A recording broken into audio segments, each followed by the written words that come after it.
हूँ। क्या मुसलमान इंसान नहीं है या नहीं है? जवाब दो पहला। एक सेकेंड अब जवाब लीजिए। अब मैं आप सबको 30 सेकंड दूंगी, लेकिन अब एक रूल मुझे बनाना पड़ेगा यहाँ पर। जो भी इंटरप्ट करेगा, जो भी, मैं उसे काउंटर करने का मौका नहीं दूंगी। अच्छा, आई होप आप तीनों इस बात को समझेंगे, क्योंकि जनता टाइम निकाल कर ये डिस्कशन देख रही है और उसका वक्त मैं जाया नहीं कर सकती। बिल्कुल। और ये मुझे कभी कभी लगता है पैनलिस्ट जानबूझकर भी करते हैं, क्योंकि उनको लगता है कि मुद्दे से घुमाया जा सकता है, मुद्दे से भटकाया जा सकता है। अब एक सेकेंड, अब रुक जाइए। अब आप जवाब लीजिए। जफर इस्लाम, 2 आरोप है आप पर। पहला आरोप, जफर इस्लाम सवाल सुन लीजिए, मैं आपको 30 सेकंड्स दूंगी। पहला आरोप आपने सुना, इन्होंने कहा आप मुसलमानों को टारगेट करते हैं, ये AIM आपके बारे में कहती है, असदुद्दीन ओवैसी कहते हैं। दूसरा, मोरबी को लेकर इनका दोनों का एक ही सवाल है आपसे, आपके सारे ओपोनेंट्स एक ही सवाल उठा रहे हैं कि आप जस्टिस कब दिलाएंगे? आप छोटे लोगों पर एक्शन ले रहे हैं, जो गेट कीपर है आप उस पर एक्शन ले रहे हैं, टिकट कलेक्टर पर आप एक्शन ले रहे हैं, उस घड़ी कंपनी की जिस पर आरोप लग रहे हैं उस पर एक्शन कब लेंगे? देखिए आदित्य जी, पहले तो आपको धन्यवाद करना चाहता हूँ। कम से कम जनता जो बिल्कुल परेशान हो रही थी, इन दो आपस से दोनों लड़ रहे थे, उससे कम से कम आप उनको बचाया। पर दूसरी बात जो आपने सवाल किया उसका जवाब देता हूँ। देखिए, मैं इनसे कहता हूँ कि ये जो असदुद्दीन ओवैसी साहब की पार्टी है, इनको बार बार ये हमसे कहते हैं कि इनकी बी टीम है। मैं तो कहता हूँ भाई आप दोनों सी टीम बी टीम जो बनाना बना लीजिए, मुझे कोई दिक्कत नहीं है। हम भारतीय जनता पार्टी जनता के विश्वास से लड़ती है। आपको जिस पार्टी को लड़ना, हमने तो कभी नहीं कहा उस पार्टी को नहीं लड़ना चाहिए, उस पार्टी को नहीं लड़ना चाहिए। डेमोक्रेसी में सबका अधिकार है लड़ने का, सब पार्टी का अधिकार है।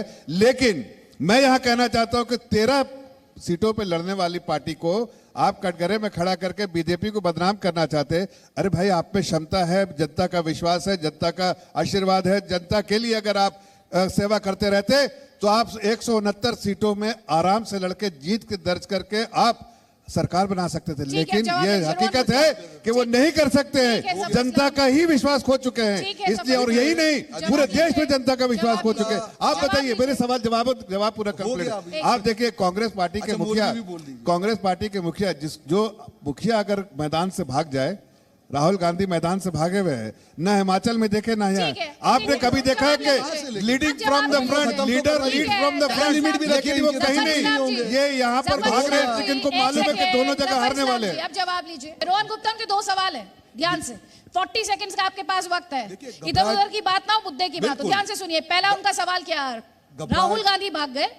दूसरा उनका सवाल ये कि बी और सी टीम आप आपस में बना लीजिए। देखिए, घबराहट इसको कहते हैं कि बात खत्म हो गई तो भी बीच बीच में बोलना पड़े। अदिति जी, आपने सवाल जो इनको पूछा, शुरुआत की मोरबी से, आज बेशर्मी से भाजपा के पास इस सवाल का कोई भी जवाब नहीं है। कितना भी बात को घुमा ले, गुजरात की जनता को मालूम है। ये अपने आप को भरोसे की सरकार कहते हैं, ये धोखे की सरकार है जिसने गुजरात की जनता के साथ धोखा किया। इस बार गुजरात की जनता माफ नहीं करेगी, क्योंकि जो सामने दिख रहा है उसको आपको रिपोर्ट की जरूरत नहीं। मैं आ रहा हूं, इन्होंने तो नहीं दिया, मैं दूंगा। देखिए, राहुल गांधी जी अभी 2 दिन पहले यहां पे आके सभा को संबोधित किया। उसके पहले जब भारत जोड़ो यात्रा शुरू की, उसके पहले भी आके गया। और दूसरा, इस बार अदिति जी, बीच में मत बोलिए प्लीज, इस बार अदिति जी जो हमारे कार्यकर्ता हैं, जो हमने माइक्रो कैंपेन किया है, और दिख रहा है जो प्रकार से हवा बनाई जा रही थी, इनके तोते उड़ गए, इसीलिए तो बी टीम को लाना पड़ा। क्यों लड़वाना पड़ रहा है? आज 13 सीट वाले को क्यों लाना पड़ रहा है? मालूम है कि गुजरात में हालत टाइट है। इस बार परिवर्तन की हवा चल चुकी है। कितना भी ABCD कितनी भी लेके आए, पूरी ABCD को उतार देंगे। इस बार हार के रहेंगे।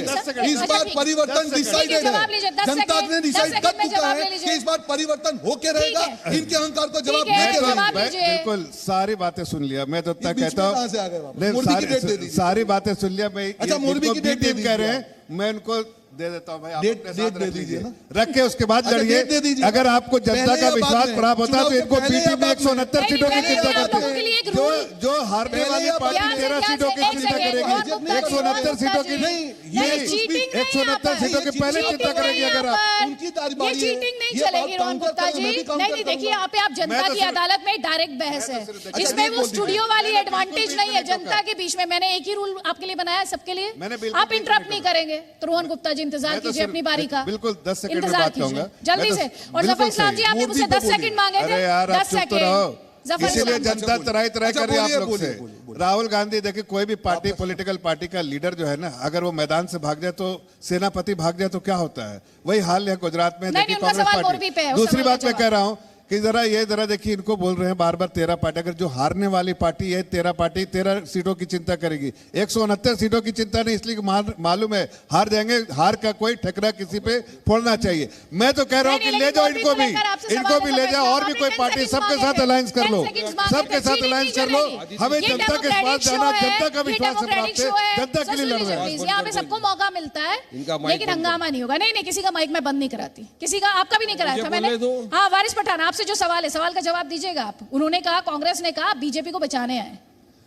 हाँ, हम तो अमेठी में भी गए थे, बीजेपी को बचा के आ गए ना। राहुल गांधी हार गए हमारी वजह से। हम तो जहाँ जहाँ हम पंजाब के अंदर भी ये गए, इनका सुपड़ा साफ हुआ, वहाँ भी हम लड़े। और हम जहाँ जहाँ नहीं लड़े आदित्य जी, वहाँ भी हार गए। मगर ये सेल्फ इंट्रोस्पेक्शन नहीं करते, ये खुद के अंदर झांकते नहीं, इसलिए इल्जाम हम पे लगाया जाता है। ठीक है, लगाइए, हम 13 सीट पे लड़ रहे हैं, 169 सीट का रिजल्ट आना बाकी है। नहीं, लेकिन वारिस भाई, इस सवाल से क्या आप इंकार कर सकते हैं? आपसे भी पूछा जाता होगा जनसभाओं में कि 13 सीटों पर लड़कर आप गुजरात की कौन सी तस्वीर बदलेंगे? ये देखिए, अभी ये तो पार्टी डिसाइड करती है। संविधान में मानते हैं, डेमोक्रेसी में रहते हैं, कितनी सीटों पे लड़ना, चुनाव के अंदर हिस्सा लेना बिल्कुल हमारा अधिकार है। और हम तो पहली मर्तबा लड़ रहे हैं ना, फर्स्ट टाइम। आज हम बीज बो रहे हैं आदित्य जी, आने वाले दिनों में हमारे बच्चे इसका फल खाएंगे, क्योंकि हमको यकीन है गुजरात की आवाम, जनता हमको दुआओं से, मोहब्बत से नवाजेगी। इसके पहले हम सिर्फ कॉर्पोरेशन का चुनाव लड़े थे।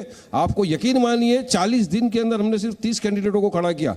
23 उसमें से हमारे जीत के आए, सॉरी 26 जीत कर आए, जिसमें 7 हमारे नॉन मुस्लिम भाई बहन जीत के आए। तो अगर 40 दिन में जनता असद ओवैसी साहब को, हमारी पार्टी को इतना नवाजती है मोहब्बत से, तो हमको यकीन है कि इस मर्तबा भी जो भी हम खड़ा किए, जहां से भी हमारे कैंडिडेटों को लोग मोहब्बत से नवाजेंगे। और हम यहाँ पे आए बिल्कुल इलेक्शन के अंदर, ये जनता जनार्दन है, जनता वोट देगी। जनता को लगता है कि नहीं, इन्होंने काम नहीं किया, इन्होंने काम नहीं किया, जनता हमको वोट देगी। है, लेकिन ये जनता ये भी पूछती है कि जब चुनाव आता है तो हिंदू मुसलमान क्यों होता है? मैं तीनों से पूछ रही हूँ, कौन सी ऐसी पार्टी है? नहीं, ईमानदारी से दिल पर हाथ रखकर बोलिएगा। आज जनता की अदालत में पेशी है, सीधा सामना है आपका। सीधा सवाल का डायरेक्ट जवाब दे रहा हूं। कसम खाकर बताइए, मैं कहती हूँ कसम संविधान की, ये मेरा शो है जो मैं करती हूँ, ठीक है? कौन सी ऐसी पार्टी है जो हिंदू मुसलमान नहीं करे? लव जिहाद कौन लाया? कल तो अजमल कश्यप का नाम कौन लाया? ये लोग ही लाए ना सब। अरे इनका काम ही अब लव जिहाद क्या है? मंतव विश्वास शर्मा बोल रहे हैं। अरे मुझे बताइए, वो जो आजमगढ़ के जो आफ्ताब ने किया, टोटल कंडेमनेबल है।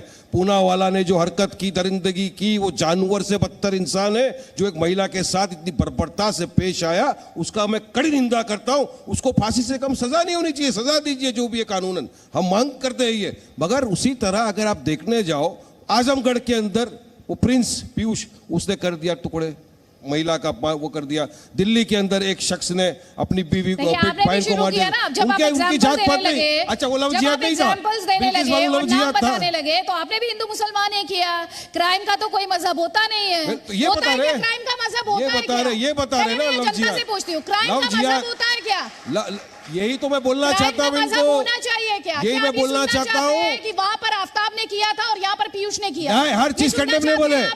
यही मैं बोलना चाहता हूँ भाजपा वालों को, यही मैं बोलना चाहता हूँ। हिमंत बिस्वा शर्मा ने जो लव जिहाद चालू किया, बीजेपी पोलराइज कर रही है। Exactly the same thing you are doing. अब आप काउंटर लीजिए, पहले लीजिए जफर इस्लाम का। बीजेपी सिचुएशन को पोलराइज कर रही है, मेरा बोलने का मतलब आप दोनों मिलकर करते हैं या आपके ओपोनेंट आरोप लगाते हैं? बिल्किस बानो लव जिहाद था क्या? जवाब लीजिए। क्या था वो? देखिए, उसने जो मार दिया लव जिहाद था, क्या था वो? नहीं, आप सुन लीजिए। बीजेपी तो ये क्लेम कर रही है कि ध्रुवीकरण है ही नहीं। दूसरी बात के हमें कोई हिंदू मुस्लिम करने का शौक नहीं है। हम तो विकास पे राजनीति करते हैं, विकास की लड़ाई लड़ रहे हैं। जिन्हें हिंदू मुस्लिम करना है वो ये है, और जिन्होंने राजनीति की है मुस्लिम और दलितों की, उन्होंने की है। हमने समाज के सर्व वर्ग को एक तरह से, एक नजरों से देखा है। इसलिए हमारा जो नारा भी है, सबका साथ, सबका विश्वास, सबके लिए विकास। खोखला और जुमला है वो। इसलिए जो देश की जनता देख रही है, देश की जनता हमें आशीर्वाद दे रही है। आपको क्यों नहीं दे? अगर ये खोखले तो आपको आशीर्वाद देना चाहिए। आपको आशीर्वाद देना पार्टी पर कि बुलडोजर भी चलता है तो मजहब देखकर चलता है। देखिए, अगर गलत काम होगा, नहीं, गलत काम होगा तो चाहे उसका नाम पे मत जाइए। आप बुलडोजर किस हर जो है समाज के लोगों के, हर समाज के लोगों पे चला। हर लोगों की आस्था हिंदू धर्म में भी थी, मुस्लिम धर्म में तो सबके लिए बुलडोजर चला। आप क्राइम करेंगे तो चलेगा, यही काम है सरकारों का। नहीं।